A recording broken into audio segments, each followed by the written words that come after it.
निघाली फेरीला, ढालपटा तलवार आईने दैत्य मारिला, ढालपटा तलवार आईने दैत्य मारिला, झाली वाघावर स्वार वाघाई निघाली फेरीला, झाली वाघावर स्वार वाघाई निघाली फेरीला, ढालपटा तलवार आईने दैत्य मारिला, ढालपटा तलवार आईने दैत्य मारिला, ढालपटा तलवार आईने दैत्य मारिला। वा वा वा वा माऊली, हा नवरात्राचा मंगल काळ म्हणजे अनेक पवित्र प्रथा आणि प्रतीकांचा काळ आहे। या काळामध्ये अनेक होम केले जातात आणि ते सुद्धा अत्यंत पवित्र मानले जातात। ते होम त्या त्या वेळेला करण्याचं सुद्धा काही एक विशिष्ट असं प्रयोजन मानलं गेलंय। जसं की गणेश होम आहे, सुब्रह्मण्य होम, नवग्रह होम, रुद्र होम, सुदर्शन होम, नवचंडी होम आणि ऋषी होम। याची प्रयोजन वेगवेगळी आहेत बरं का माऊली।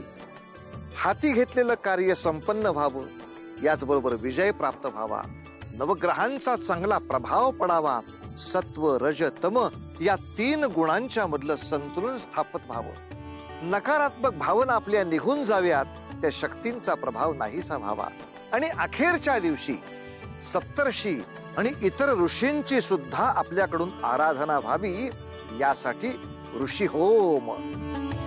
या होमामागची ही सगळी प्रयोजन आहे।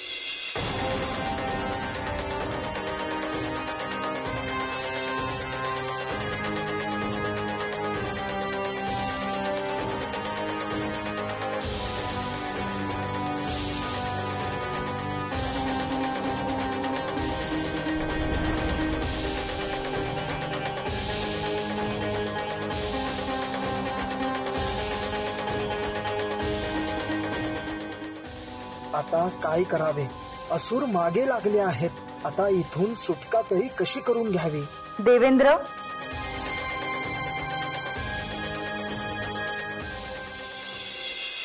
आपण चिंता करू नये, भयभीत होऊ नये। आपले रक्षण करणे हे माझे दायित्व आहे।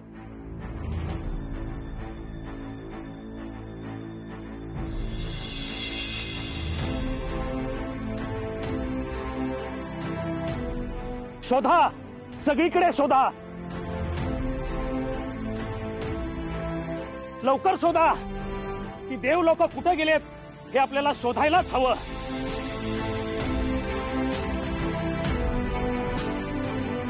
मला वाटतंय बहुतेक ते पुढे गेले असतील। चला।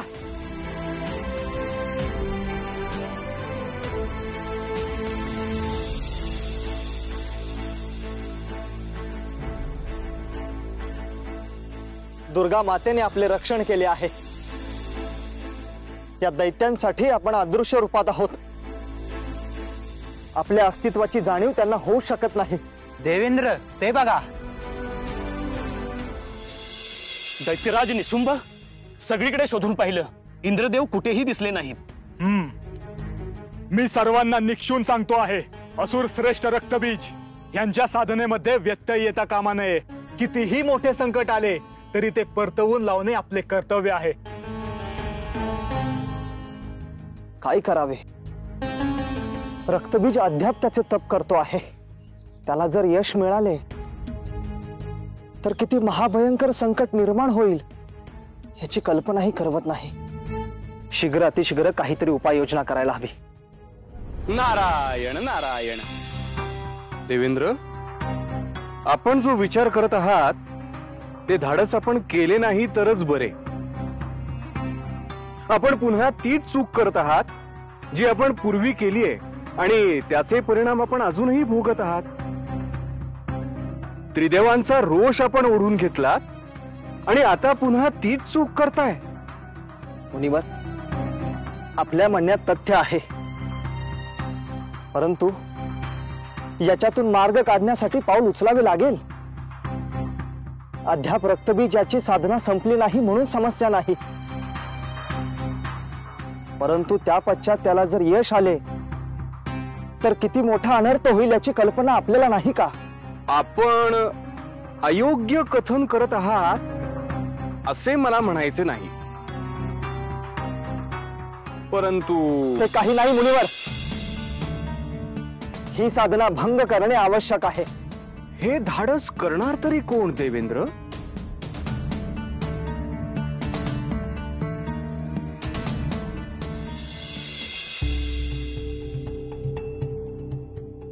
या स्त्रीच्या मोहजालात शुंभची मती किती खोल रुतलेली आहे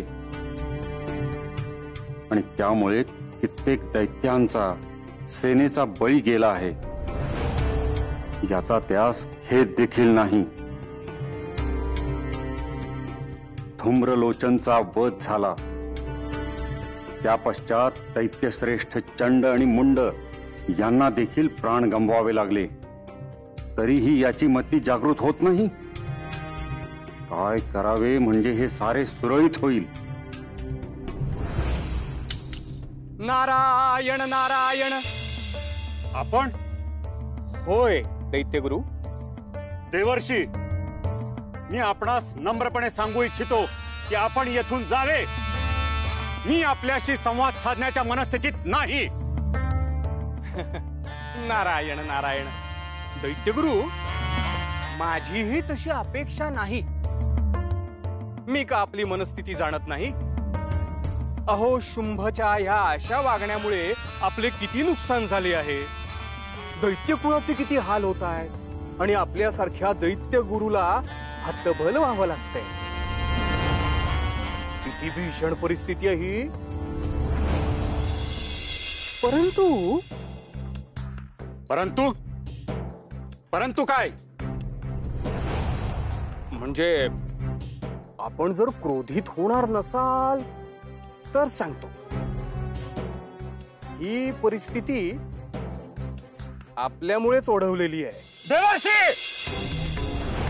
आपण काय बोलता आहात याचे भान नाही का आपणास?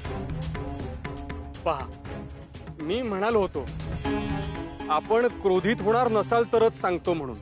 जे घडले आहे, घडते आहे, ते होऊ नये म्हणून मी अविरत झटतो आहे. आणि तरीही या रासास मी कसा कारणीभूत असेल? सांगतो ना, मी सांगतो. म्हणजे बघा, आता रक्तबीज जेव्हा तप करत होता तेव्हाच आपल्या देवेंद्रांनी. काय म्हणाला देवर्षी? छे छे, मी कुठे काय म्हणालो? काहीच नाही.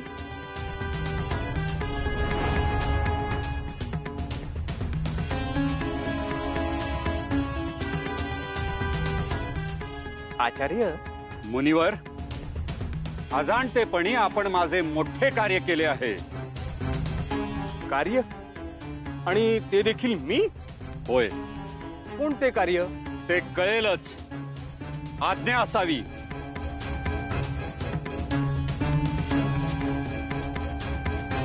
हे काय बोलून गेलो मी? आता दैत्यगुरु शुक्राचार्य रक्तबीजाला गाठणार?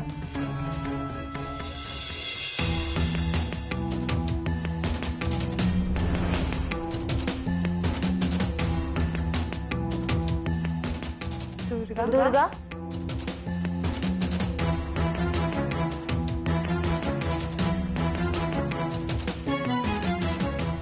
त्रिदेवी, आपण? दुर्गे, जे कार्य तू हाती घेतले आहेस ते अत्यंत कठीण कार्य आहे.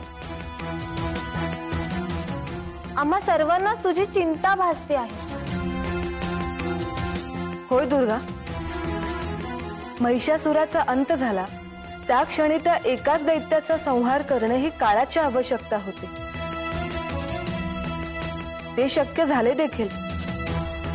परंतु ह्या क्षणाला अनेक दैत्यगुरु शुक्राचार्य व सर्व सैन्य त्यांच्या पाठीशी आहे. ही लढाई भासते तेवढी सहज नाही देवी. सत्य आहे. आपल्यासाठी देखील कसोटीच आहे ही. परंतु कितीही संकटे बळावली तरी सत्य आणि धर्म यांची शक्ती आपल्याला सिद्ध करावीच लागेल. आणि मला खात्री आहे या पुण्य कार्यात चराचरातील सर्व शक्ती स्वरूपे आपल्याला सहाय्यभूत ठरतील.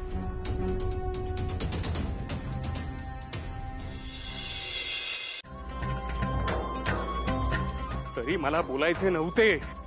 पिताश्री म्हणालेच होते की वाणीवर ताबा ठेवा. देवर्षी इतक्या त्वरेने कुठे जात असावे?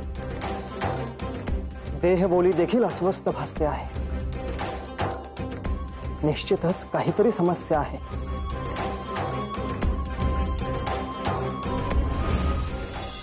देवर्षी, देवर्षी, देवर्षी, आपण इतके भयभीत का आहात? इतके अधीर का भासत आहात? भयभीत? आणि मी काय बोलताय देवेंद्र? मला सांगा, मग इतका काळ आपण कुठे होता? मी आपली प्रतीक्षा करत होतो.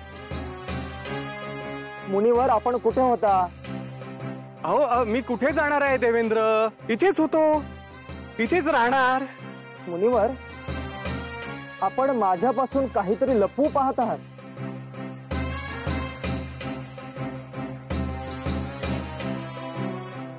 काय सांगू, माझ्याकडून चूक घडली. आता मी रक्तबीजाचा उल्लेख शुक्राचार्य यांच्याकडे करून बसलोय.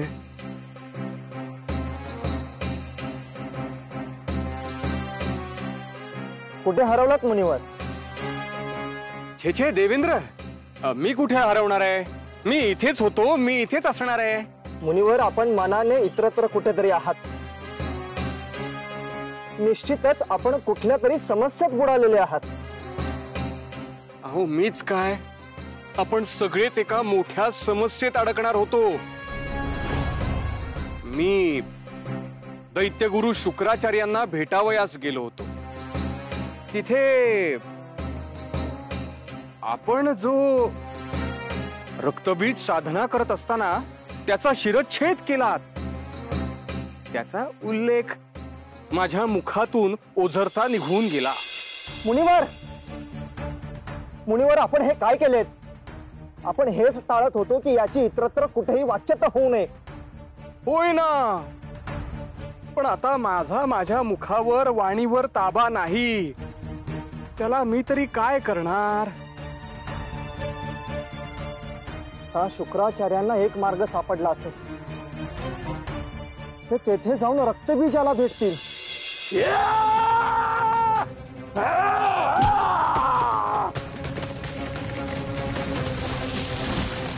असंभव गुरुवर्य, असंभव. तुम्ही स्वतः दैत्य गुरु आहात. तुम्ही असताना त्या इंद्राचं धाडस झालंच कसं? हे सारे कधी घडले, कसे घडले, यात रमणे योग्य नाही. भूतकाळ आपण बदलू शकत नाही, परंतु भविष्यकाळ घडविणे हे आपल्याच हातात आहे आणि ते कार्य तूच करू शकतोस. रक्तबीज, असुरांच्या सिंहासनाचा एकमेव पदाधिकारी आहेस तू. नाही गुरुवर्य, नाही. आता माझ्यात तेवढी शक्ती राहिलेली नाही आणि माझी ती इच्छा देखील नाही. असे नको म्हणूस रक्तबीज. आपल्या दैत्य कुळाचा विचार कर. त्याचे भले करणे आपल्याच हाती आहे. महिषासूर सारख्या दैत्याचा संहार ज्यांनी केला त्यांच्यापासून आपल्या कुळाला वाचवले पाहिजे. सत्य कथन करत आहात आपण गुरुवर्य. मी राजपद भूषवेन अथवा नाही, परंतु जिने महादैत्य महिषासुराचा वध केला तिला मी जीवित ठेवणार नाही. त्याखेरीज मला स्वस्थता लाभणार नाही. तिचा शोध घेणं हेच माझं आद्य कर्तव्य आहे. होय, आणि त्या कार्यात तुझी सहाय्यता मी करेन.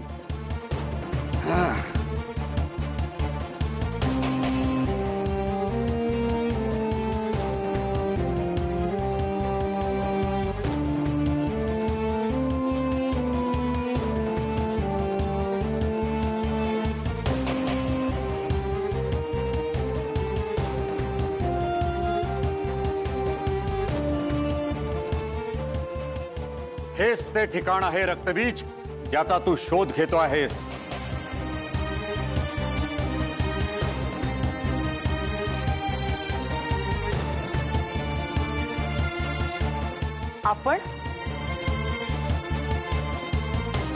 आपण कोण आहात?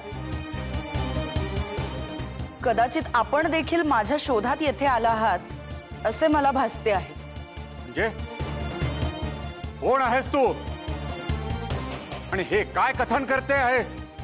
दैत्यराज शुंभ याचे सैनिक गेले काही मास माझा शोध घेत आहेत. मला असे वाटले की तुम्ही देखील त्याचसाठी येथे आला आहात. तू तीच आहेस तर जिने शुंभवर मोहाचे गारुड केले आहे. गुरुवर्य, काय कथन करत आहात आपण? रक्तबीज ही तीच सुंदरी आहे जिने शुंभची मतिगुंग केली आहे. हिनेच त्याच्यावर माया केली आहे. हे सुंदरी, मी दैत्य गुरु शुक्राचार्य तुला आज्ञा देत आहे की आता या क्षणी येथून निघून जा. अन्यथा दैत्य कुळाच्या होणाऱ्या ऱ्हासास तू कारणीभूत असशील. ऱ्हास तो तर होणारच आहे गुरुवर्य. गुरुवर्य, मला तर ही स्त्री कुणीतरी मायावी शक्तीचा अंश वाटत आहे. कोण आहेस तू? कोण आहेस तू?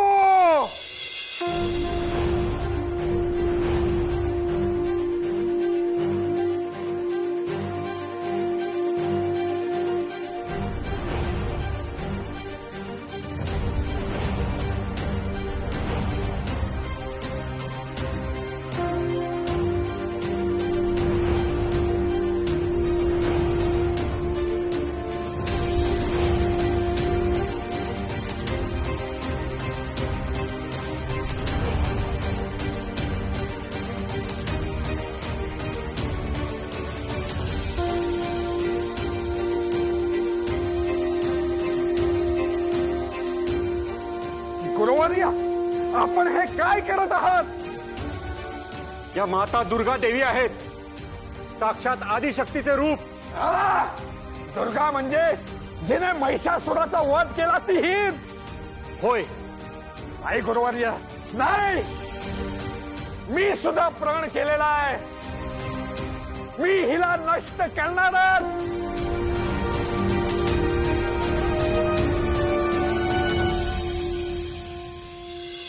नवरात्रीमध्ये रंग, परंपरा, संगीत आणि नृत्य याची रेलचेल आहे माऊली, अगदी रेलचेल आहे. पण या सोबतच आता ही वेळ आहे विश्रांतीची, म्हणजे आपल्या अंतरंगामध्ये वळण्याची आणि त्याच्यापासून एक नवीन ऊर्जा आपल्यामध्ये भरून घेण्याची. खरंच या नवरात्रीच्या काळात उपवास केला तर आपल्या आतील परमानंद हा प्रसन्नतेकडे प्रवास अत्यंत सुकर होतो, सुखाचा होतो. यामुळे माऊली आपल्या मनाची अस्वस्थता ती जी आहे ना ती दूर होते आणि त्याचबरोबर आपल्या मनातली सजगता आणि आनंद अत्यंत वाढू लागतो.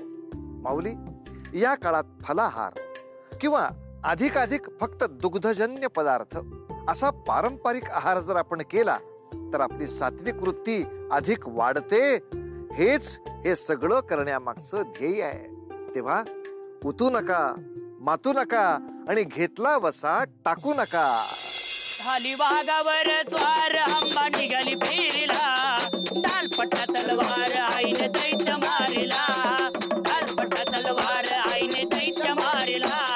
डालपटा तलवार आईने दैत्य मारिला.